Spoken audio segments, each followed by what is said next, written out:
Adani group के chairman Gautam Adani अभी हाल ही में वॉरेन बफेट को ओवरटेक करके दुनिया के 5वें सबसे अमीर इंसान बन गए हैं। Gautam Adani top 5 richest person की लिस्ट में शामिल होने वाले इकलौते इंडियन या फिर यूं कहें कि इकलौते गुजराती हैं। चाहे दुनिया के टॉप रिचेस्ट लोगों में शामिल इंडियंस की बात करें या फिर एशिया में अमीर लोगों को गिना जाए, लगभग हर जगह आपको सिर्फ गुजराती या मारवाड़ी ही नजर आएंगे।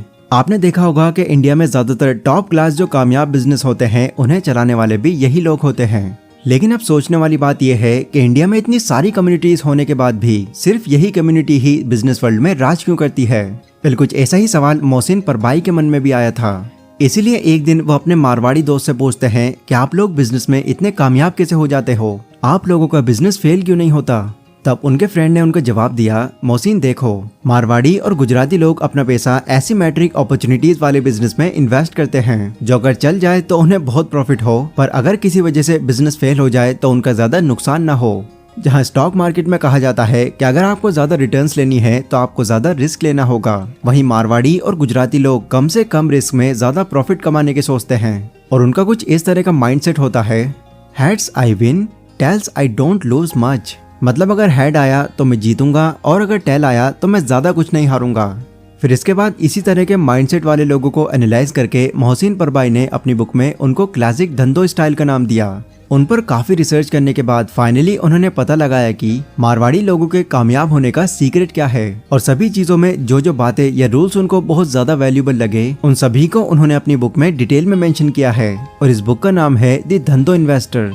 आज की इस वीडियो में मैं आपको इसी बुक के कुछ क्लासिक धंधो फ्रेमवर्क्स के बारे में बताने वाला हूँ। साथ ही मैं आपको ये भी बताऊंगा कि ऐसे कौन से रूल्स हैं जो ये लोग अपने बिजनेस को कामयाब बनाने के लिए यूज करते हैं, ताकि इन रूल्स को जानकर बाकी इंडियंस भी एक कामयाब बिजनेस क्रिएट करें और रिच लोगों में अपनी जगह बनाएं। So let's begin. क्लासिक धंधो स्टाइल को समझने के लिए आप इस स्टोरी को बहुत ध्यान से समझिए। आपको पता है अमेरिका में रहने वाले इंडियंस की पॉपुलेशन बहुत ही कम है और इन इंडियंस में से जो गुजराती हैं वो और भी कम हैं। बट क्या आप जानते हैं कि ये थोड़े से गुजराती इंडियंस ही अमेरिका के 50% मोटेल बिजनेस को रन करते हैं। कैसे, चलिए मैं बताता हूँ। इसकी शुरुआत तब हुई थी जब गुजराती पटेल्स अपने बिजनेस को एक्सपेंड करने के लिए युगांडा चले गए। वहां पर जाकर उन्होंने काफी कामयाब बिजनेस किया और अच्छे पैसे भी कमाए। बट 1972 में जब युगांडा में एक पावरफुल आदमी डायरेक्टर बना तब उन्होंने गुजराती पटेल्स की वेल्थ लेकर उन्हें युगांडा से बाहर निकाल दिया। जिसके बाद गुजराती पटेल्स अपनी थोड़ी बहुत सेविंग लेकर यूके, यूएस और कनाडा जैसी कंट्रीज में शिफ्ट होते चले गए। 1973 में जब ये लोग अमेरिका में व्हाइट हाउस स्कॉलर जॉब करने लगे तो ज्यादा एजुकेट ना होने की वजह से और प्रॉपर इंग्लिश ना आने की वजह से उन्हें काफी प्रॉब्लम हुई ना। वो जो टाइम था उसी टाइम अमेरिका में ऑयल क्राइसिस चल रहा था, क्योंकि अरब कंट्रीज और दूसरे देशों के बीच में लड़ाई छिड़ी हुई थी, जिससे पेट्रोल का दाम बहुत ज्यादा बढ़ गया था, जिससे लोगों ने ट्रैवलिंग करना, टूर पर जाना बिल्कुल बंद कर दिया, जिससे नतीजन मोटेल बिजनेस ठप हो गए। मतलब हाईवेज पर बने छोटे मोटेल्स की हालत बिल्कुल बद से बदतर हो गई। ऐसे में बहुत से मोटेल्स बिजनेस ओनर्स ने अपने बिजनेस को बेचना शुरू कर दिया। अब इस तरह से जब इतने सारे मोटेल्स एक साथ बिकने लग गए तो ऑब्वियसली उनका प्राइस बहुत कम हो गया और मोटेल बिजनेस काफी कम रेट पर सेल हुए। यहाँ तक कि बैंक्स भी लोगों को मोटेल बिजनेस खरीदने के लिए 90% तक का लोन दे रहे थे। बट यहाँ पर गुजराती पटेल्स ने अपना दिमाग दौड़ाया और बैंक से लोन लेकर और अपनी थोड़ी बहुत सेविंग से डाउन पेमेंट करके उस बिजनेस को टेक ओवर कर लिया, क्योंकि वो जानते थे कि मोटेल बिजनेस हमेशा डाउन नहीं रहने वाला।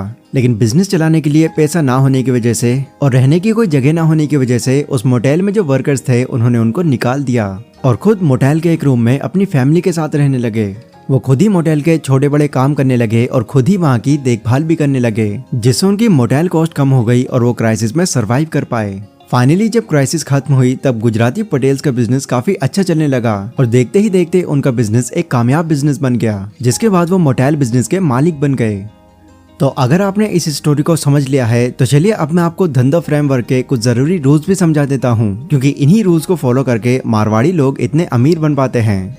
Rule number 1, buy existing business. अगर आप किसी बिजनेस को शुरू करते हैं तो उसे ग्रो करने में कुछ टाइम तो लगता ही है और इस चीज की भी कोई गारंटी नहीं है कि बहुत मेहनत करने के बाद भी आपका बिजनेस चल पड़ेगा। यही रीजन है कि गुजराती पटेल्स ने न्यू बिजनेस शुरू करने के बारे में नहीं सोचा। साथ ही उन्होंने किसी भी तरह का कोई नया बिजनेस इनोवेट भी नहीं किया। उन्होंने ज्यादा टाइम ना लगाते हुए सीधा मोटेल बिजनेस खरीद लिया, जो पहले से ही काफी एस्टैब्लिश बिजनेस था। ऐसा उन्होंने इसलिए किया क्योंकि एक तो बिजनेस को इनोवेट करने में ऑब्वियसली बहुत पैसे लगते हैं जो उनके पास पूरे नहीं थे, और दूसरा उन्हें पता था कि अगर वो एग्जिस्टिंग बिजनेस मॉडल को बाय करेंगे तब अगर उनका बिजनेस फेल हो जाता है तो उनको उतना नुकसान नहीं होगा जितना कि एक नए बिजनेस के फेल होने पर होता है। इसीलिए जब भी आप किसी कंपनी पर इन्वेस्ट करें तो नई कंपनीज में पैसे लगाने की जगह आपको हमेशा ऐसी कंपनीज में पैसे लगाने चाहिए जो सालों से चल रही हो, जिसकी वैल्यूएशन अच्छी हो और जिसकी मार्केट में रेपुटेशन भी हो। Rule number 2, by business with ultra slow rate of change. ज्यादातर लोग अपने पैसे ऐसी कंपनीज में इन्वेस्ट करते हैं जो खुलने के कुछ ही टाइम बाद में ट्रेंड में आ जाती है या तेजी से ग्रो करने लगती है, पर ऐसी कंपनीज में अपने पैसे लगाने से आप सारे पैसे खो भी सकते हैं। एग्जाम्पल के लिए बोलूँ तो आपको याद होगा कि 2016 में टिकटॉक लॉन्च हुआ था जो कुछ टाइम तक काफी तेजी से ग्रो भी किया था।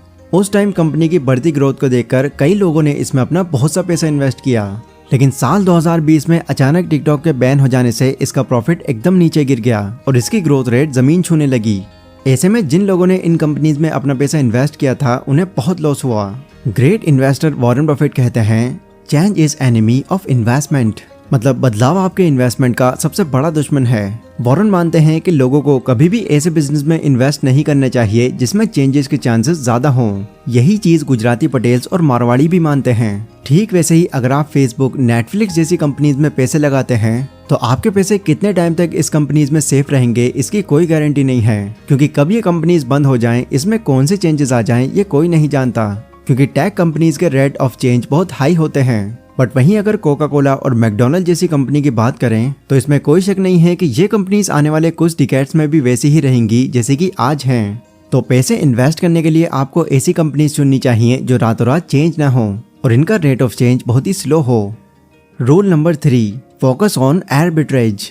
अब बड़े मारवाड़ी तो बड़े मारवाड़ी, छोटे मारवाड़ी भी हर चीज में अपना फायदा निकाल ही लेते हैं, और इनका माइंड देखकर भी लोगों का यही सवाल होता है कि आखिर आप लोग ऐसा कर कैसे लेते हैं। तो इस चीज को हम एक एग्जाम्पल से समझते हैं।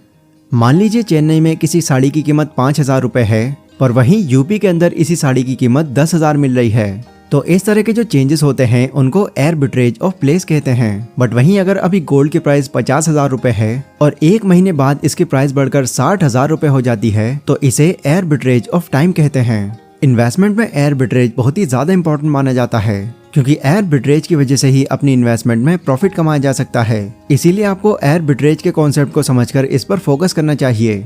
इवन आप चाहें तो टाइम और प्लेस के आर्बिट्रेज का फायदा लेकर अपने बिजनेस को एक प्रॉफिटेबल बिजनेस बना सकते हैं। Rule number 4, by business at big discount. जितने भी कामयाब इन्वेस्टर्स होते हैं या जितने भी कामयाब बिजनेसमैन होते हैं उन सभी के सोचने का तरीका लगभग सेम होता है, बट ये लोग बाकी दूसरों के माइंडसेट जैसा माइंडसेट बिल्कुल नहीं रखते। मारवाड़ी मानते हैं कि जब लोग मार्केट में ग्रोथ को देखकर लालच में पैसे इन्वेस्ट करते हैं तब हमें खुद पर कंट्रोल करना चाहिए और पैसा इन्वेस्ट करने से बचना चाहिए, और जब बाकी लोग खुद पर कंट्रोल कर रहे हों या फिर पैसा इन्वेस्ट करने से डर रहे हों तब हमें वहां पर अपना पैसा लगा देना चाहिए। कहने का मतलब ये है कि जब लोग डर कर अपने स्टॉक सेल कर रहे हों तब आपको वो स्टॉक को खरीद लेना चाहिए। मारवाड़ी हमेशा ऐसे वक्त में स्टॉक खरीदते हैं जब मार्केट डिप्रेशन कंडीशन में होती है।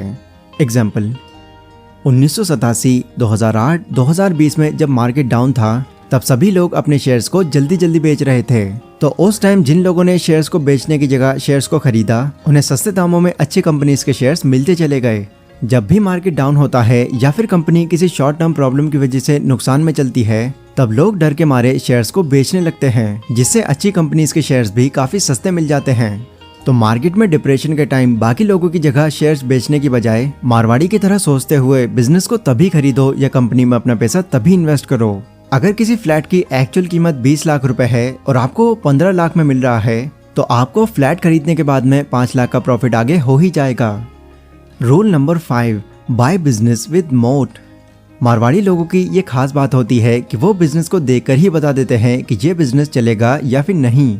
ऑथर कहते हैं कि जिस भी बिजनेस में आप पैसे लगाने के बारे में सोच रहे हैं तो सबसे पहले आपको उस बिजनेस के मोड के बारे में पता होना चाहिए। मोड किसी किले की सामने वाली खाई को बोलते हैं जिसे पार करना दुश्मनों के लिए बहुत मुश्किल होता है।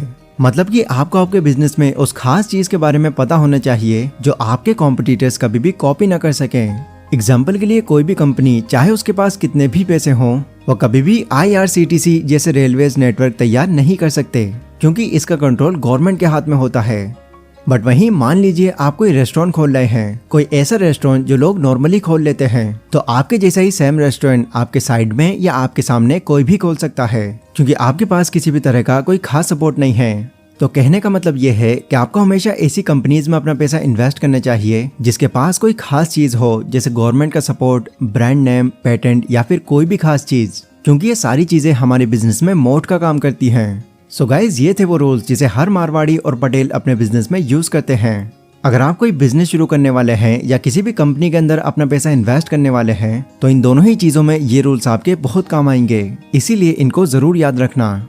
ये वीडियो गाइज अगर आपको पसंद आई हो तो इसको लाइक और शेयर जरूर करें। इसी के साथ कमेंट सेक्शन में आप लोग मुझे बता सकते हैं कि अगली वीडियो आप कौन से टॉपिक पर चाहते हैं।